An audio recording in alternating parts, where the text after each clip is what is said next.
warahmatullahi wabarakatuh. Perkenalkan, nama saya Anissa Jutamhudi dengan NIM 1914040048, perwakilan dari kelompok 8 sebagai presenter pertama, di mana kelompok 8 sendiri terdiri dari Anissa Jutamhudi dengan NIM 1914040048, Nur Hidayah dengan NIM 1914040061, serta Mira Susanti dengan NIM 1914040006. Oke, di sini kami akan membahas mengenai penilaian, di mana penilaian sendiri terbagi menjadi 3, yaitu ada penilaian kognitif, afektif, serta psikomotor. Baiklah, saya akan membahas mengenai yang kognitif. Pengertian kognitif atau istilah kognitif berasal dari kata cognition yang artinya pengertian dan mengerti. Menurut Gagne dan Jamaris, kognitif adalah proses yang terjadi secara internal di dalam pusat susunan saraf pada waktu manusia sedang berpikir. Kemudian ditambahkan oleh Neisser bahwa pengertian secara luas dari kognitif itu berasal dari kata cognition yang berarti perolehan, penataan, dan penggunaan pengetahuan. Ranah kognitif sendiri adalah ranah yang mencakup kegiatan mental atau otak. Menurut Bloom, segala upaya yang menyangkut aktivitas otak adalah termasuk ke dalam ranah kognitif.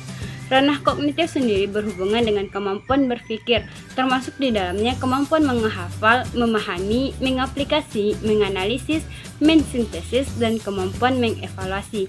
Dalam ranah kognitif tersebut terdapat 6 aspek atau jenjang proses berpikir, dimulai dari jenjang rendah hingga tinggi. Keenam jenjang tersebut yaitu pengetahuan atau knowledge, pemahaman atau comprehension, penerapan atau application, analisis atau analysis, sintesis atau synthesis, dan penilaian atau evaluation.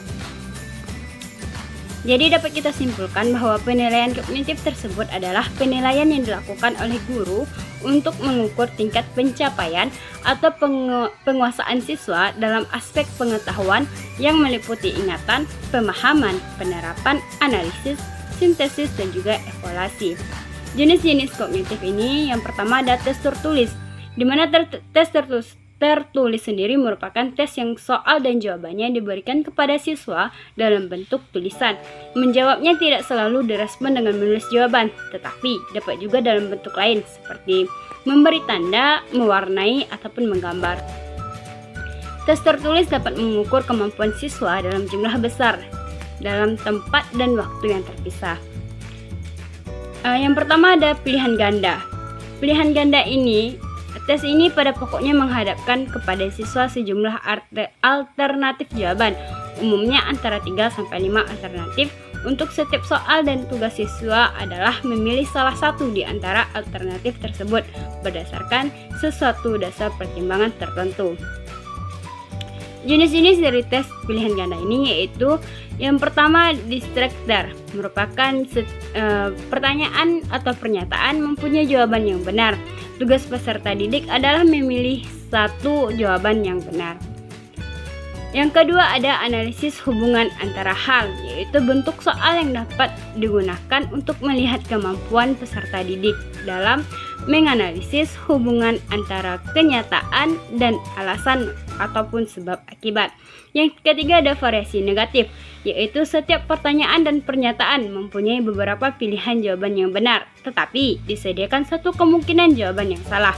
Tugas peserta didik adalah memilih jawaban yang salah tersebut. Yang keempat ada variasi berganda, di mana pada variasi berganda ini peserta didik diminta untuk memilih beberapa kemungkinan jawaban yang semuanya benar, tetapi ada satu jawaban yang paling benar. Tugas peserta didik adalah memilih jawaban yang paling benar tersebut. Yang kelima ada variasi yang tidak lengkap, di mana variasi yang tidak lengkap ini merupakan pernyataan atau pertanyaan yang memiliki beberapa kemungkinan jawaban yang belum lengkap. Tugas peserta didik adalah mencari satu jawaban yang paling benar dan melengkapinya. Ketiga ada kaidah kepenulisan. Dalam menulis soal pilihan ganda harus memperhatikan kaidah-kaidahnya, yang dimana kaidah-kaidah tersebut itu ada materi. Soal harus sesuai dengan indikator, pilihan jawaban harus homogen dan logis ditinjau dari segi materi.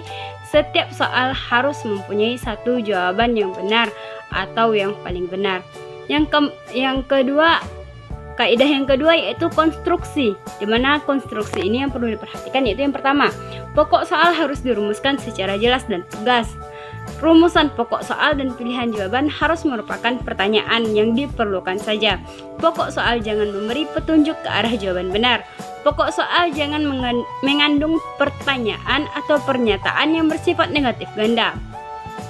Panjang rumusan masalah pilihan jawaban harus relatif sama. Pilihan jawaban jangan mengandung pernyataan semua pilihan jawaban di atas salah atau semua pilihan jawaban di atas benar. Yang ketujuh, pilihan jawaban yang berbentuk angka atau waktu harus disusun berdasarkan urutan besar kecilnya nilai angka tersebut atau kronologinya. Yang kedelapan, gambar grafik, tabel diagram, dan sejenisnya yang terdapat pada soal harus jelas dan berfungsi. Yang kesembilan, kaidah yang kesembilan yaitu butir soal jangan bergantung pada jawaban soal sebelumnya. Selanjutnya ada bahasa, ketentuan bahasa, di mana setiap soal harus menggunakan bahasa yang sesuai dengan kaidah bahasa Indonesia. Jangan menggunakan bahasa yang berlaku setempat jika soal akan digunakan untuk daerah lain atau nasional.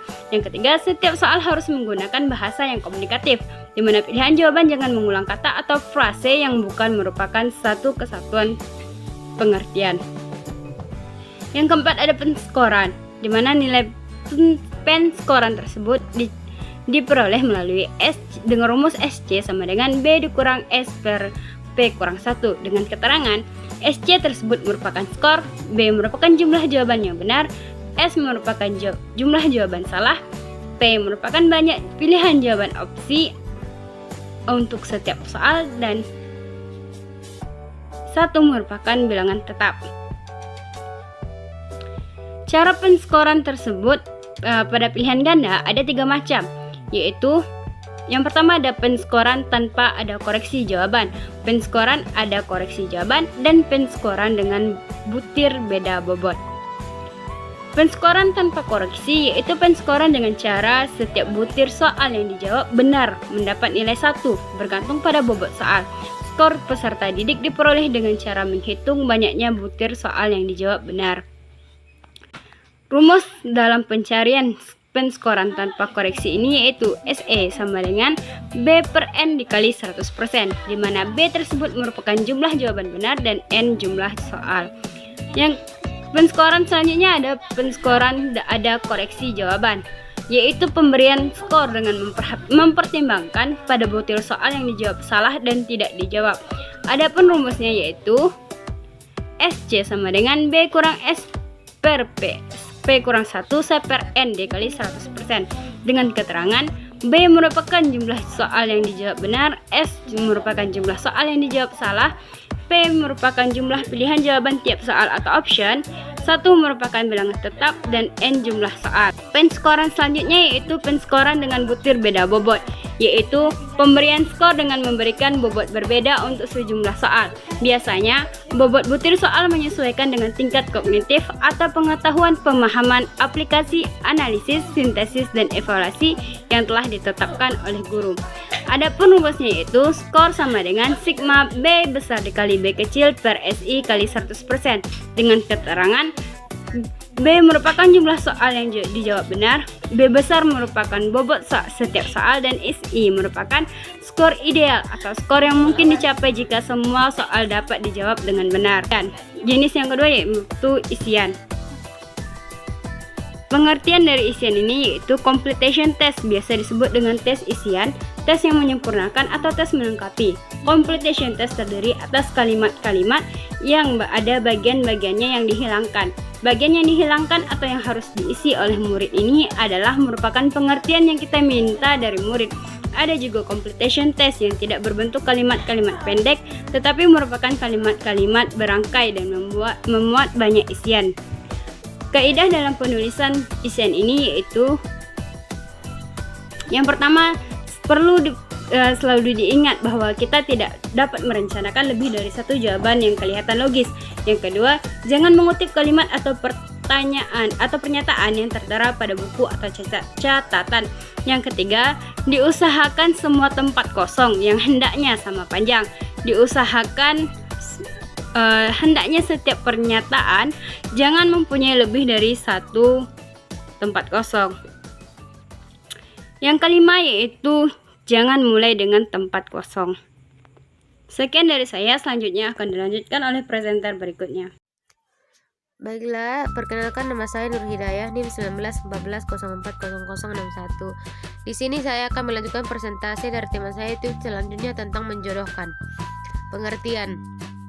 Tes ini merupakan tes tertulis yang terdiri dari 2 macam kolom paralel.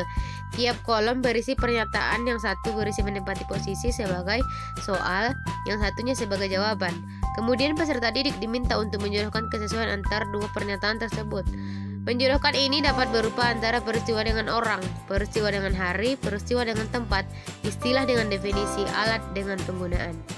Kaidah penulisan, masalah yang dikemukakan hendaknya terdiri dari masalah yang sejenis. Jumlah kata-kata yang dipakai dalam pernyataan kurang lebih 15 kata. Pernyataan yang menjadi jawaban hendaknya disusun dalam kalimat yang lebih pendek dan ringkas. Pernyataan yang menjadi soal diletakkan di sebelah kiri dengan diberi nomor, sedangkan jawaban diletakkan di sebelah kanan dengan menggunakan abjad. Selanjutnya itu uraian. Pengertian. Soal ini menuntut peserta didik untuk mengingat, memahami, dan mengorganisasikan gagasannya atau hal-hal yang sudah dipelajari dengan cara mengemukakan atau mengekspresikan gagasan tersebut dalam bentuk uraian tertulis dengan menggunakan kata-kata sendiri. Alat ini dapat menilai berbagai jenis kemampuan, misalnya mengemukakan pendapat, berpikir kritis, kreatif dalam menyelesaikan suatu masalah. Jenis-jenisnya. Jenis tes uraian terbuka atau bebas artinya butir soal yang ditanyakan hanya menyangkut masalah utama yang dibicarakan tanpa memberikan arahan tertentu dalam menjawabnya. Dengan demikian, peserta didik dapat mengembangkan pemikirannya dalam menjawab soal. Tes uraian tertutup atau terbatas artinya butir soal yang dinyatakan sudah mengarah ke masalah tertentu sehingga jawaban peserta didik harus sesuai dengan apa yang dituntut dan dari soal tersebut secara terstruktur. Kaidah penulisan, aspek materi soal sesuai indikator batasan pernyataan dan jawaban yang diharapkan jelas isi materi yang ditanyakan sesuai dengan tujuan pengukuran. Isi materi yang ditanyakan sesuai dengan jenjang jenis sekolah atau tingkat kelas. Aspek konstruksi. Rumusan kalimat soal harus menggunakan kata yang tanda tanya atau perintah menuntut jawaban terurai. Ada petunjuk yang jelas tentang cara mengerjakan soal, ada pedoman atau rubrik meskoran, tabel, gambar, grafik, peta disajikan dengan jelas dan terbaca. Aspek bahasa, rumusan soal komunikatif. Butir soal menggunakan bahasa Indonesia yang baik dan benar. Rumusan soal tidak menggunakan kata-kata yang menimbulkan penafsiran ganda atau salah pengertian. Tidak menggunakan bahasa yang berlaku setempat. Rumusan soal tidak mengandung kata-kata yang dapat menyinggung peserta didik.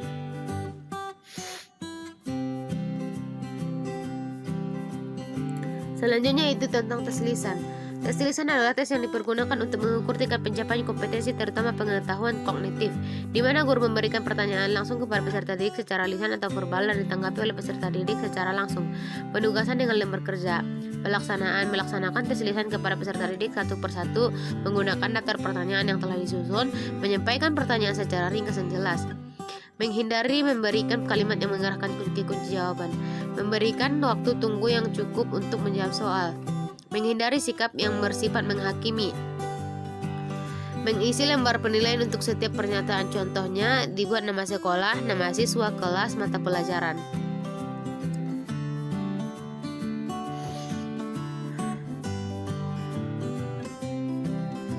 Selanjutnya yaitu tentang penilaian afektif. Pengertian penilaian afektif. Afektif atau sikap merupakan suatu kecenderungan tingkah laku untuk berbuat sesuatu dengan cara, metode, teknik, dan pola tertentu terhadap dunia sekitarnya. Dalam Kamus Besar Bahasa Indonesia, afektif adalah berkenaan dengan rasa takut atau cinta, mempengaruhi keadaan, perasaan, dan emosi, serta mempunyai gaya atau makna yang menunjukkan perasaan. Pada tahun 1992, Muhajir menjelaskan bahwa sikap merupakan kecenderungan afeksi, suka atau tidak suka pada satu objek sosial. Sedangkan menurut Harper dan Smith pada tahun 1991 berpendapat bahwa sikap adalah kesiapan merespon secara konsisten dalam bentuk positif atau negatif terhadap objek atau situasi. Sedangkan menurut Engli dan Chegen pada 1993, sikap adalah a psychological tendency that is expressed by evaluating a particular entity with some degree or favor of disfavor. Dengan demikian, penilaian efektif adalah penilaian terhadap reaksi seseorang atau peserta didik tentang satu objek yang telah diuraikan di atas. Sikap bermula dari perasaan suka atau tidak suka yang terkait dengan kecenderungan seseorang dalam merespon sesuatu atau objek. Sikap juga sebagai ekspresi dari nilai atau pandangan hidup yang dimiliki seseorang. Sikap dapat dibentuk sehingga terjadi perilaku atau tindakan yang diinginkan. Sikap terdiri dari 3 komponen, yaitu afektif, kognitif, dan konatif. Komponen afektif adalah perasaan yang dimiliki oleh seseorang atau penilaian terhadap satu objek. Komponen kognitif adalah kepercayaan atau keyakinan seseorang mengenai objek. Adapun komponen konatif kecenderungan untuk berperilaku atau berbuat dengan cara-cara tertentu berkenaan dengan kehadiran objek sikap. Menurut Sudaryono pada tahun 2012, sikap merupakan variabel tersembunyi yang terdapat yang mengerti secara langsung tetapi dapat disimpulkan menjadi melalui tingkah. Dua jenis penilaian afektif karakter. Karakter adalah tabiat, watak, akhlak atau kepribadian seseorang terbentuk dari hasil internalisasi berbagai kebijakan yang diyakini sebagai landasan untuk cara pandang, berpikir, dan bertindak. Lebih lanjut lagi, Aristoteles mengatakan bahwa kehidupan pada zaman modern cenderung merupakan budi pekerti sebagai orientasi diri, seperti kontrol diri, sikap dermawan, dan rasa sosial. Karakter adalah sebarang atrait yang menentukan sosok seseorang sebagai individu.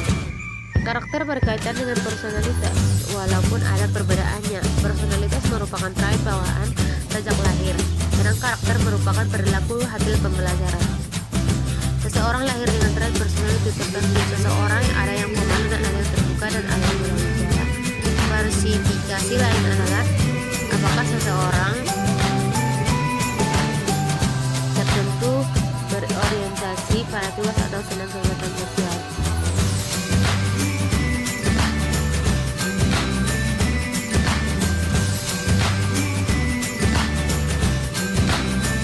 Selanjutnya yaitu persepsi. Persepsi angka 8 adalah proses mental yang terjadi pada diri manusia yang menunjukkan bagaimana kita melihat, mendengar, merasakan, memberi, serta meraba kehidupan kita. Newton menyatakan bahwa persepsi adalah proses seseorang menjadi sadar akan sesuatu dalam lingkungannya melalui indera-indera yang dimilikinya. Kemudian selanjutnya individu menyadari tentang adanya sesuatu melalui persepsi. Individu menyadari dan dapat mengerti tentang keadaan lingkungan yang ada di sekitarnya maupun tentang hal-hal yang ada dalam diri individu yang bersangkutan. Baiklah, sekian yang dapat saya jelaskan. Selanjutnya akan dilanjutkan oleh rekan saya. Sekian, terima kasih. Wassalamualaikum warahmatullahi wabarakatuh. Assalamualaikum warahmatullahi wabarakatuh. Perkenalkan, nama saya Mira Susanti, NIM 19110405. Baiklah, saya akan melanjutkan materi selanjutnya, yaitu persepsi. Persepsi atau tanggapan adalah proses mental yang terjadi pada diri manusia yang akan menunjukkan bagaimana kita melihat, mendengar, merasakan, memberi, serta meraba yang di sekitar kita. Yusuf 2007 mengatakan bahwa persepsi adalah suatu dalam lingkungan melalui indera-indera yang dimilikinya. Kemudian kita lihat bagian C, yaitu penilaian psikomotor. Pertama kita lihat pengertiannya. Menurut Merdapi 2003, keterampilan psikomotor ada 6 tahap, yaitu gerakan refleks, gerakan dasar, kemampuan perseptual, gerakan fisik, gerakan terampil, dan komunikasi non-deskripsif. Lalu jenis-jenis penilaian pada ranah psikomotor pertama yaitu kriteria atau rubrik. Yaitu kriteria atau rubrik adalah pedoman penilaian kinerja atau hasil kerja peserta didik dengan adanya kriteria penilaian yang subjektif atau tidak adil, dapat dihindari atau paling tidak dapat dikurangi. Yang kedua yaitu penskoran dan interpretasi hasil penilaian. Hal pertama yang harus diperhatikan dalam melakukan penskoran adalah ada atau tidak adanya perbedaan bobot setiap aspek keterampilan yang ada dalam skala penilaian atau daftar